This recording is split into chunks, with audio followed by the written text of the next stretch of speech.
আজকের ভিডিওটা হতে চলেছে অনেক বেশি ইন্টারেস্টিং, কারণ আমি আর আমার টিম আগামী 24 ঘন্টার জন্য হতে চলেছি গোয়েন্দা। আর আমরা এই গ্রাম থেকে খুঁজে বের করব পুরোনো আমলের গুপ্তধন। তো দর্শক বিন্দু, টাইমটা যেহেতু স্টার্ট হয়ে গেছে, আমরা কিন্তু গুপ্তধন খুঁজতে বাড়াই পড়ছি। ভাই আপনি তো এই জায়গায় রয়েছেন, আপনার কথা অনুযায়ী ওই 1 টাকার কয়েন, 5 টাকার কয়েন, যত সব পুরো টাকা পয়সা আছে আমি আরের ভিতর বলে নিয়ে চলে আসি। এই তুই আবার বেশি বুঝে পাকনামি করতে গেছিস কি করতি? ভাই এখন অজাতা আমার দোষ দিচ্ছেন কি করতে? আপনি তো বলেন এরা লো বাজেটের, ওই চ্যালেঞ্জ করতে হবে। আর চ্যালেঞ্জটা হচ্ছে 24 ঘন্টার ভিতর এই এলাকাতে গুপ্তধন খুঁজে বাই করতে হবে। এই জন্য আমি এই পুরোনো আড়ির ভিতর ওই পুরোনো 2-4-5 টাকার কয়েন বয়ে নিয়ে চলে আসি। আর আমরা করবো কি, এটা এক জায়গায় থুয়ে দেবো, আর আমরা এই গুপ্তধন হিসেবে এইটাই খুঁজে বাই করে দর্শকের ভূগোল বুঝাবো। আরে তা তো আমি বুঝলাম, আর কাহিনীটা তো আমি এমআই সাজাতে চাইছি, তাই বলে কি ওয়ান ক্যামেরায় তুই দর্শকের সামনে সবকিছু খুলে দিবি? ভাই আপনি অজাতা আমার উপর গরম দিচ্ছেন কি করতে? আর এই বিষয়টা খালি আপনারা ক্যামেরাম্যানই জানতে পারছে। আর আপনারা লো বাজেটের ভিডিও যে কয়জন দেখবেন কেউ না ঠিক পাবেন না। তো গাইস, প্রথম গুণটা আমাদের ভিতর যা কিছু হলো ওই দিকে আপনাদের কান দেওয়ার দরকার নাই। আর আমার টিমের এই লোকটা মাথায় একটু সমস্যা আছে, এই গরমকাল আসলেই খালি আবল তাবল বকাবাজি করে। ভাই আমি আবার ওই আবল তাবল করছি কোনে? আমি তো ওই আপনার নিয়ম অনুযায়ী, আপনার প্ল্যান অনুযায়ী সবকিছু ওই ঠিকঠাকই করছি। এই তুই আর বেশি কথা কস নে, আমাকে দ্বিতীয় ঘন্টায় পা দিতে হবি আর গুপ্তধন খোঁজার চেষ্টা করতে হবে। আয়।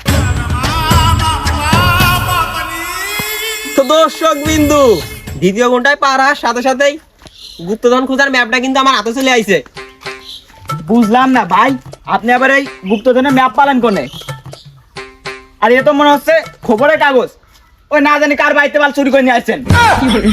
এই শালার বলদ, আমি তো জানি যে গুপ্তধন কোনে আছে, কারণ এই চ্যালেঞ্জিং ভিডিওটাই তো সাজানো গোছানো কায়দায় হচ্ছে। আর আমি তো দর্শককে একটু ভূগোল বোঝানোর জন্য খবরের কাগজটা হাতে করছি। চিন্তা করো তাহলে ভাই, আপনি আগের তো করবেন না। আমি আরো ভাবছি ওই আপনি খবর পড়তেছেন, দেশে কি ঘটতেছে সেই ঘটনা ওই জানার জন্য। এই আমার পড়ালেখা ভালো লাগে না, এই জন্যই কিন্তু পড়ালেখা বাইকে দিয়েছি। তুই আবার সেই পড়ালেখার কথা করছিস। এখন আমি এই গুপ্তধনটা কেমবা খুঁজে বাড়ি করবো, তুই সেই ফর্মুলাটা দে। ভাই আপনার টিমের লোক আমার বাড়ির পিছনে এই হাড়িটা রেখে হয়েছে, আমি ভাবলাম এর ভিতর মূল্যবান কিছু থাকতে পারে, তাই আমি আপনার কাছে ব্যাগ নিয়ে এলাম। এই শালা সে তো চ্যালেঞ্জের গোষ্ঠীটাই মেরে দিল। তো দর্শক বিন্দু, আমার টিমের ওই লোকটার মতো এর মনে হয় মাথায় সমস্যা আছে, এই গোনামের ভিতরে আবল তাবল বলতেছে। খবরদার ভাই, এই লোকের কিন্তু ওই অপমান করবেন না। এই লোকের মাথায় বিন্দু পরিমাণ সমস্যা নাই। আমি তো ওই গুপ্তধনের এই আড়িটা ওই লোকের বাড়ির পিছনে ওই বাগানে লুকোয় রাখছিলাম, যাতে আমরা ওই গোপন কায়দায় যাই খুঁজে বাই করতে পারি, আর আপনার লো বাজেটের চ্যালেঞ্জটা সুন্দর কায়দায় শেষ করতে পারি। আমার বোঝা হয়ে গেছে, তোকের মতো বড় ছেলেপেলে থাকলি আমার এই চ্যালেঞ্জটা কোনো মতেই সম্পূর্ণ হবেন না। তোকে যাওয়া লাগতেছে না, তোরা এই জায়গায় থাক, আমি যাচ্ছি গুপ্তধন খুঁজতে।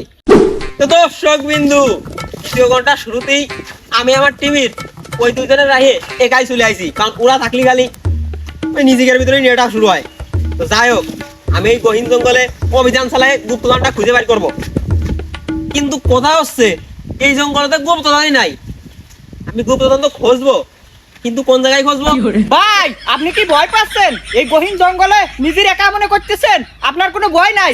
আর ভাই আপনার টিমের লোক খাউক আর না খাউক, এই জঙ্গলের মালিক আমি আছি আপনার সাথে। ভাই আপনার কষ্ট করে খালি খালি গুপ্তধন খোঁজার দরকার নাই। আপনার টিমের লোক ওই যে গুপ্তধন রাখিয়ে থইছে, সেই হাড়িটা আমি নিয়ে আইছি। এই শালা তো আমার পিছু চাইতেছে না, আমার চ্যালেঞ্জের গোষ্ঠীটাই মেরে যাচ্ছে।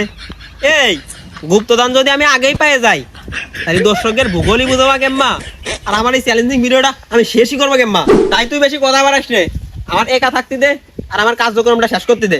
ভাই তাহলে আপনি এই জঙ্গলে একাই ঘোরাঘুরি করেন, আর এই জঙ্গলে যে মাল আছে আপনার খালাস করার জন্য ওই মালগুলো যথেষ্ট।